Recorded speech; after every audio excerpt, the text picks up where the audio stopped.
আজকের আবহাওয়ার বড় আপডেট পশ্চিমবঙ্গের সব জেলায় ওয়েদার রিপোর্ট। আজকের আবহাওয়ার এই বিশেষ প্রতিবেদনে আপনাদের সবাইকে স্বাগত। ভিডিও শুরুতেই বলে রাখি, আজ পশ্চিমবঙ্গের একাধিক জেলায় বজ্র বিদ্যুৎ সহ বৃষ্টি এবং ঝড়ো আবহাওয়ার সতর্কতা রয়েছে। কিছু জেলায় 50 থেকে 60 কিলোমিটার বেগে দমকা হাওয়া বইতে পারে, তাই ভিডিও শেষ পর্যন্ত দেখুন, কারণ আপনার জেলার আবহাওয়ার আপডেটও আমি জানাবো। বর্তমানে বঙ্গোপসাগর থেকে প্রচুর পরিমাণে জলীয় বাষ্প পশ্চিমবঙ্গের দিকে প্রবেশ করছে। এর ফলে দক্ষিণবঙ্গ ও উত্তরবঙ্গ বেশিরভাগ জেলাতেই বৃষ্টির আবহাওয়া অনুকূল পরিবেশ তৈরি হয়েছে। প্রথমেই কথা বলি কলকাতা, হাওড়া, হুগলি, উত্তর 24 পরগনা এবং দক্ষিণ 24 পরগনা নিয়ে। আজ এই জেলাগুলিতে সকাল থেকে আংশিক মেঘলা আকাশ দেখা যেতে পারে, তবে দুপুরের পর থেকে বজ্রবিদ্যুৎ সহ বৃষ্টির সম্ভাবনা অনেকটাই বেড়ে যাবে। কিছু এলাকায় মাঝারি থেকে ভারী বৃষ্টিও হতে পারে। সন্ধ্যার দিকে ঝড়ো হাওয়া বইতে পারে, ঘন্টায় 40 থেকে 50 কিলোমিটার বেগে। আপনারা যারা অফিস, বাজার বা অন্য কোনো কাজে বাইরে বেরোবেন, অবশ্যই ছাতা সঙ্গে রাখুন। এবার আসি পূর্ব ও পশ্চিম বর্ধমান, বীরভূম, বাঁকুড়া, পুরুলিয়া ও ঝাড়গ্রামের আবহাওয়ার খবরে।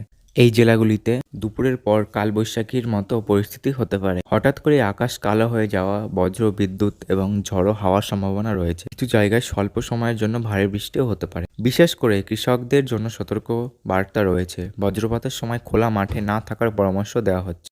এবার নদিয়া, মুর্শিদাবাদ এবং মালদা জেলার কথা বলি। আজ এই জেলাগুলিতে বজ্রবিদ্যুৎ সহ মাঝারি বৃষ্টির সম্ভাবনা রয়েছে। বিকাল ও সন্ধ্যার দিকে বৃষ্টির পরিমাণ বাড়তে পারে, সঙ্গে থাকতে পারে 40 থেকে 50 কিলোমিটার বেগে দমকা হাওয়া। এবার উত্তরবঙ্গের দিকে নজর দেওয়া যায়। দার্জিলিং, কালিম্পং, জলপাইগুড়ি, আলিপুরদুয়ার এবং কোচবিহারে আজ সবচেয়ে বেশি বৃষ্টির সম্ভাবনা রয়েছে। এই জেলাগুলিতে অনেক জায়গায় ভারী থেকে অতি ভারী বৃষ্টির সম্ভাবনা আছে। পাহাড়ি এলাকায় কুয়াশা এবং দৃশ্যমানতা কমে যাওয়ার সম্ভাবনা রয়েছে। যারা পাহাড়ে ভ্রমণ করছেন তাদের অতিরিক্ত সতর্ক থাকার অনুরোধ করা হচ্ছে। জলপাইগুড়ি, আলিপুরদুয়ার এবং কোচবিহার কিছু এলাকায় জল জমার পরিস্থিতিও তৈরি হতে পারে। উত্তর দিনাজপুর এবং দক্ষিণ দিনাজপুরে বজ্রবিদ্যুৎ সহ মাঝারি থেকে ভারী বৃষ্টির সম্ভাবনা রয়েছে। বন্ধুরা, এখন একটি গুরুত্বপূর্ণ বিষয় জেনে নিন।